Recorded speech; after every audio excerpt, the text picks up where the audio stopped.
মশালা mushroom বানিয়ে নিলাম আজকেরে। পরোটা, রুটি বা গরম রাইসের সাথে খুবই দারুণ লাগে। আর কিভাবে বানালাম চলো দেখে নেওয়া যাক। দারুণ হয়েছিল কিন্তু। এখন মাশরুমটা বার করে নেব, নিয়ে পরিষ্কার করে ফ্রেশ করে ধুয়ে নেব। দেখো প্লাস্টিকটা কেটে ফেললাম, আর একটা করে নিয়ে ছাতার মতন যে ডান্ডিটা আছে ওটাকে বার করে দেবো। দেখো মাঝখান থেকে সবগুলো একইভাবে সব ডান্ডিগুলো বার করে দেব। সবগুলো করা হয়ে এসছে আমার। কে কে মাশরুম খেতে ভালোবাসে অবশ্যই কমেন্টে জানাবে। দেখো সব এখন দুবার তিনবার করে আমি ফ্রেশ করে ধুয়ে নিয়েছি, কিন্তু মাশরুমের গায়ে প্রচুর ময়লা থাকে, তার জন্য ভালোভাবে ধুয়ে একটা একটা করে আমি 2-3 বার ধুয়ে নিয়েছি। আর এখন ছাড়িয়ে নিচ্ছি। যে উপরের অংশটা থাকে দেখো খুব সহজেই ছাড়িয়ে নেওয়া যাচ্ছে। ছাড়িয়ে নিলে খুবই ভালো হয়। দেখো সব ছাড়ানো হয়ে গেছে। এখন আমি পাতলা পাতলা করে পিস পিস করে কেটে নিচ্ছি। সব মাশরুমগুলো এইভাবেই কেটে নেব। আর গ্যাসে আমি জল গরমটা বসিয়ে দিয়েছি। লবণ দিয়ে দিলাম অল্প পরিমাণে, দিয়ে মাশরুমগুলো জলের মধ্যে একটু বয়েল করে নেব। বেশিক্ষণ ফোটাবো না, শুধু জাস্ট একটু বয়েল করে নেব। তারপরে জল ঝরাতে দিয়ে দিয়েছি। এখন পেঁয়াজ কেটে নিচ্ছি। 2টো বড় সাইজের পেঁয়াজ নিয়েছি, পেঁয়াজটা কেটে নিচ্ছি। এর মধ্যে থেকে একটা পেঁয়াজ আমি বেটে নেব, আর একটা পেঁয়াজ এমনি পিস পিস করে কাটা থাকবে। তো এইভাবে আমি পেঁয়াজটা কেটে নিচ্ছি। বেশি ঝিরিঝিরি করে কাটলাম না, যেহেতু বেটে নেব আর একটা গোটা থাকবে, তার জন্য মিডিয়াম সাইজের আমি কেটে নিচ্ছি।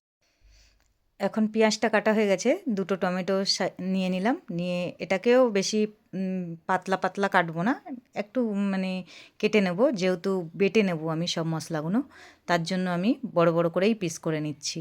দেখো 2টো টমেটো নিয়েছি এখানে, এগুলো সব পেস্ট করব। আর একটা পেঁয়াজ শুধু রেখে দেব। যারা যারা মাশরুম খেতে ভালোবাসো না, এই রেসিপিটা একবার অবশ্যই ট্রাই করতে পারো। মাশরুম সবাই আনন্দ করে খেয়ে নেবে। আর এখন ধনেপাতাও কুচিয়ে নিচ্ছি। ধনেপাতাটা কোচা হয়ে গেল, সব এখন সরিয়ে রেখে দেবো। সব কাটা হয়ে গেছে। এখন একটা মশলা করে নিচ্ছি। কাঁচা লঙ্কা দিলাম 7-8খানা, আমি কাঁচা লঙ্কা দিচ্ছি, একটু ঝাল ঝাল বানাবো। 2টো টমেটো দিয়ে দিলাম, একটা পেঁয়াজ দিয়ে দিলাম, এটাকে পেস্ট করে নেব। পেস্টটা করা হয়ে গেছে দেখো, এটা এখন সরিয়ে রাখলাম।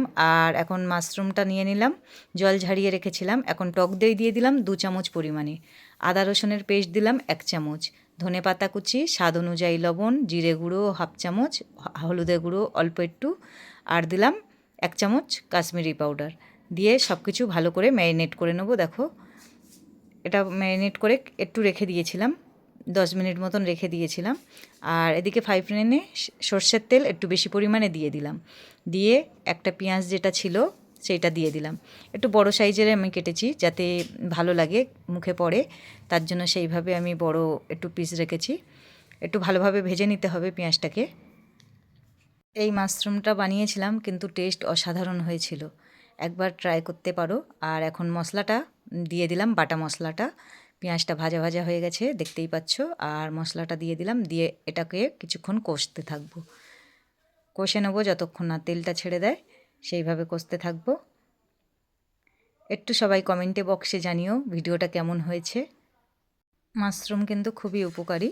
তো দেখো মশলাটা তেল ছেড়ে দিয়েছে, এখন একটু কাশ্মীরি রেড চিলি পাউডার দিলাম, দিয়ে কিছুক্ষণ কষে নেবো। আর কোনো মশলা দিলাম না, এখানে দিলাম একটু ধনে, গরম মশলা আর শুকনো লঙ্কা গুঁড়ো করা ছিল সেইটা একটু দিয়ে দিলাম, দিয়ে ভালোভাবে কষে নিলাম। দেখো তেলটা ছেড়ে দিয়েছে চারদিক দিয়ে। এখন যে ম্যারিনেট করা মাশরুমটা ছিল সেটা দিয়ে দিলাম, দিয়ে এখন কষতে থাকবো কিছুক্ষণ, যতক্ষণ না একটু শুকনো শুকনো হয়ে যায় কষে নিলাম। আর ঢাকা দিয়ে দিলাম, এখন 2-3 মিনিট মতন ঢাকা দিয়ে রেখে দিলাম। তারপর ঢাকনাটা খুললাম। দেখো তেলটা ছেড়ে দিয়েছে চারিদিক দিয়ে, আর খুব সুন্দরভাবে হয়ে গেছে, সিদ্ধও হয়ে গেছে মাশরুমটা। রেডি হয়ে গেছে মাশরুম মশালা। যে কোনো খাবারের সাথেই চলবে, রুটি, পরোটা, লুচি বা রাইস। একদম পরিবেশন করলাম পরোটা দিয়ে। কে কে পছন্দ করো অবশ্যই কমেন্ট বক্সে জানিও। আর আবার নেক্সট ভিডিও নিয়ে চলে আসব। এখনকার মতন টাটা সবাইকে। সবাই ভালো থাকবেন, সুস্থ থাকবেন, নমস্কার। আর নতুন নতুন ভিডিও পেতে চ্যানেলটিকে সাবস্ক্রাইব করে একটু পাশে থেকো সবাই। নতুন বন্ধুদের উদ্দেশ্যে বলছি, যারা চ্যানেলটিকে এখনও সাবস্ক্রাইব করোনি সাবস্ক্রাইব করো।